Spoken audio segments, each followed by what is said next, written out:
Tommy Gebhardt. And I'm Candace Miller. Welcome to Night News. It's Friday, February 19th.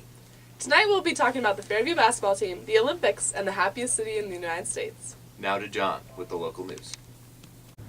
Earlier this week, Gallup Healthways released a poll ranking Boulder, Colorado as the healthiest city in the United States.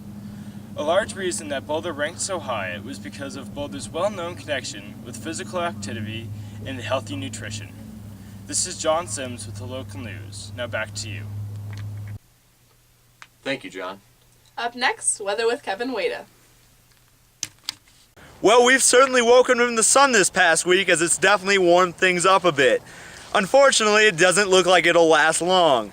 This weekend, we expect some pretty big flurries and a big snowstorm on Sunday, which should drop temperatures into the mid-20s, so pack your warm clothing.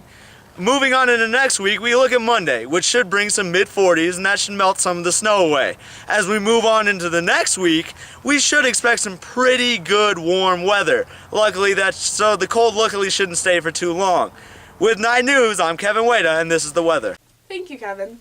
Up next, Alan Mendel with the World News. Last week, the 2010 Winter Olympics in Vancouver went into full swing. Hours before the opening ceremony, a Georgian athlete was killed in an accident during a training run. He crashed into a steel support wall at 143 kilometers per hour. The Georgian team considered opting out of the Games, but decided not to. The Olympic Games continue with American, Canadian, and Chinese victories. More on this next week. Alan Mandel with Worldview on Night News. Back to you. Thank you, Alan. Up next is Kevin with the sports. Fairview's conference season continues to be a positive one for the Knights as they added Mountain Range to the list of teams they have slated in conference. Mountain Range was regarded as one of the best teams in the state, but Michael Malillo's 19 points led the Knights to a 19-point victory. Leading scorer Dario O'Neal had a rough night, but his brother Shane helped fill the void with 18 points to aid in the Knights' victory. Fairview now looks to finish the conference season strong and prepare for the state tourney. With sports, I'm Kevin Wada. Back to you. Thank you, Kevin. Up next, an exclusive interview with popular Boulder band Orange Free State. Hi, I'm Vian. I'm Hein. Stone. And we're in a band called Orange Free State. We are Orange Free State.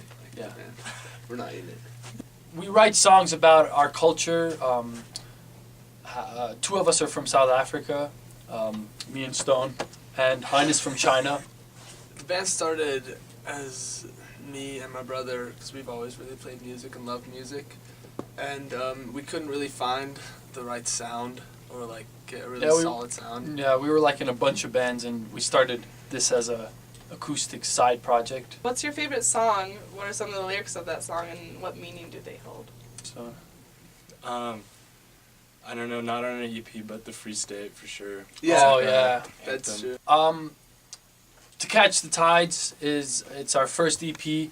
It's completely self-recorded, and it's on iTunes, you know, for those of you who want to buy one. And no, it was a lot of fun. We learned a lot about recording, and I don't know, it's good. And we have future events. We have a concert coming up at the Rock and Soul Cafe, March 6th. It's going to be a lot of fun, so it'd be cool to see a bunch of Fairview people there. Thank you. Yeah, thank you. Thank you. Thank you. For more on that interview, please go to www.youtube.com/user/nightnewsfhs. Tune in next Friday for more exciting news. Have a good night.